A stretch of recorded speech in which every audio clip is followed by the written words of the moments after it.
ചേച്ചി എനിക്കിത് വിശ്വസിക്കാൻ പറ്റുന്നില്ല ചേച്ചി, സത്യമായിട്ട് കണ്ണ് നിറഞ്ഞിട്ട് എനിക്ക് എന്താ പറയണ്ടേന്ന് അറിയത്തില്ല. ചേച്ചി ഇല്ലായിരുന്നെങ്കിൽ ഞാൻ ഇവിടെ എത്തില്ലായിരുന്നു. ഈ ഒരു അവസ്ഥയിൽ എത്താൻ കാരണം ചേച്ചി. എനിക്ക് ചേച്ചിയോട് മാത്രമേ നന്ദി പറയാനുള്ളൂ. വേറെന്താ പറയണ്ടേന്ന് എനിക്കറിയത്തില്ല. ഇനി മുമ്പോട്ടും വഴി കാണിച്ചു തരണം എന്ന് മാത്രമേ പറയാനുള്ളൂ. ഇത്രയും കാലത്തിൻ്റെ ഇടയിൽ ഞാൻ തിരയാത്തയും കണ്ടുപിടിക്കാത്തയും ആളുകൾ കുറവാണ്. ഞാൻ പഠിച്ച ക്രിയായോഗയിൽ തന്നെ എല്ലാവരും ആ ഒരു ഗുരുവിനെ ഭയങ്കര ആയിട്ട് കാണുക. പക്ഷെ എനിക്ക് ആ ഒരു നമ്മളിപ്പോൾ ഒരാൾ എന്ത് പറയുന്നു, പ്രവർത്തിക്കുന്നു, അതിലല്ല കാര്യം. ആ ഒരു എനർജി നമുക്ക് എങ്ങനെ ഫീൽ ചെയ്യുന്നു, അതാണ്. ആ ഒരു ഞാൻ കണ്ടത് ഞാൻ കേശിയിലാണ്. സദ്ഗുരുല്ലേ, അതിൻ്റെ സ്മോൾ വേർഷനാണ്. അത് വളർന്ന് ഇത്രയും പന്തലിച്ച് ഇത് വളർന്ന് തുടങ്ങുന്നുള്ളൂ. സദ്ഗുരുവിനെ കൂടി അറിഞ്ഞിട്ടുള്ള ഒരാളടുത്ത് ചോദിക്കുക, സെയിം എനർജിയാണ്. അത് തന്നെയാണ് 2 രൂപമായിട്ട് തന്നെ എനിക്ക് തോന്നുന്നുള്ളൂ. Thank you brother. 50 ദിവസം അങ്ങനെ കംപ്ലീറ്റ് ആയി. മാർച്ച് 1-നാണ് ഞാൻ സ്റ്റാർട്ട് ചെയ്തത്. അതിൽ ഒരു 5 ദിവസം ഇങ്ങനെ യാത്ര ചെയ്യേണ്ടി വന്നതുകൊണ്ട് എനിക്ക് ചെയ്യാൻ പറ്റിയില്ല. അങ്ങനെയാണ് 55 ദിവസമായി മൊത്തം സ്റ്റാർട്ട് ചെയ്തിട്ട്. അതിൽ 50 ദിവസത്തോളം ചെയ്തു. ചുറ്റുമുള്ള കാര്യങ്ങൾ അധികം മാറിയിട്ടില്ലെങ്കിലും എനിക്ക് ഉള്ളിൽ കാംനെസ് എനിക്ക് തന്നെ ഫീൽ ചെയ്യുന്നുണ്ട്. നല്ലത് മോശം എന്നുള്ളൊരു ചിന്തയല്ല, അതിൽ നിന്ന് മാറി ഒരു സെൻറ്ററിലൂടെ കാര്യങ്ങൾ പോകുന്നുണ്ട്. ഒന്നും നല്ലതല്ല, ഒന്നും മോശമല്ല, എല്ലാം ഇങ്ങനെയാണ് പോകേണ്ടത്. അതിപ്പോൾ അത്രയോ എലൈറ്റഡ് സ്റ്റേജൊന്നും അല്ലല്ലോ. അപ്പം ഇതൊക്കെ ഒറ്റയ്ക്കിരുന്ന് അനുഭവിച്ചറിയുകയാണ് ഞാനും. എനിക്കൊരു 23 വയസ്സേ ഉള്ളൂ.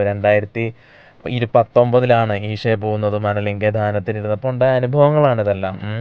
അങ്ങനെയാണ് ഈ ഒരു ഇതിലേക്ക് എന്തോ ഉണ്ടെന്നറിഞ്ഞ് തേടാനിറങ്ങിയത്. പക്ഷേ ഇതുവരെ ആരെയൊരു ഇങ്ങനൊരു കേശിയെ എനിക്ക് കാണുമ്പം എനിക്ക് എന്തോ കിട്ടിയൊരു ഒരു ഗുരുവായിട്ടോ അല്ലെങ്കിൽ എനിക്ക് എന്തൊക്കെയോ കേശിയായിട്ടൊരു ബന്ധമുണ്ടോ, നിങ്ങളെ കണ്ടിട്ട് പോലും ഇല്ലല്ലോ, എന്തൊക്കെയോ കണക്ഷൻ തോന്നുന്നുണ്ട്.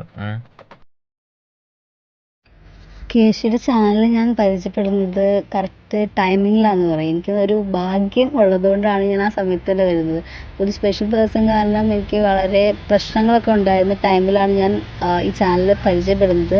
അപ്പം മെഡിറ്റേഷൻ എടുത്ത് ആ സമയത്തൊക്കെ തന്നെയാണ് എൻ്റെ പ്രൈവറ്റ് കൺസൾട്ടേഷൻ വഴി സാധനം എടുക്കുന്നത്. അപ്പോൾ രണ്ടിൻ്റെയും കൂടി എഫക്റ്റ് വന്നപ്പോൾ ലൈഫ് ഭയങ്കര ഒരു വലിയൊരു ചേഞ്ചൊക്കെ ആയിരുന്നു. കാർമിക് സൈക്കിൾസൊക്കെ പെട്ടെന്ന് കുറേ കാർമിക് സൈക്കിൾസ് ഇപ്പോൾ കഴിഞ്ഞു. ഇപ്പോൾ ഒരു 1.5 വർഷം മുമ്പ് ഉണ്ടായിരുന്ന ഞാനല്ല ഇപ്പോൾ ഉള്ളതെന്ന് പറഞ്ഞു. 2 മാസം മുമ്പുള്ള ഞാനല്ല ഇപ്പോൾ ഉള്ളത്. ആദ്യമായിട്ട് പറയട്ടെ, നല്ല താങ്ക്സ് ഉണ്ട്, ഒരുപാട് താങ്ക്സ് ഉണ്ട്. ഇപ്പോൾ കഴിഞ്ഞ ഗൂഗിൾ മീറ്റ് അല്ല, അതിൻ്റെ മുമ്പത്തെ ഗൂഗിൾ മീറ്റിൽ ഇന്നർ വർക്ക് എങ്ങനെ ചെയ്യാമെന്ന് പറയാം. അത് ഭയങ്കര എഫക്റ്റീവായിട്ട് എനിക്ക് നല്ല എഫക്റ്റീവായി ആയി എന്ന് പറഞ്ഞിട്ടുണ്ടെങ്കിൽ ഇമോഷൻസ് ഏതറ്റം വരെ പോകും എന്നുള്ളത് ആ ഒരൊറ്റ ഗൂഗിൾ മീറ്റ് കൊണ്ട് നമുക്ക് ഹാൻഡിൽ ചെയ്യാൻ പഠിച്ചു. ഇനി എന്നെ ഒന്നും ബാധിക്കില്ല. ഇനി നാളെ എന്നുള്ള ചിന്ത എൻ്റെ മൈൻഡിൽ നിന്ന് മൊത്തം പോയി.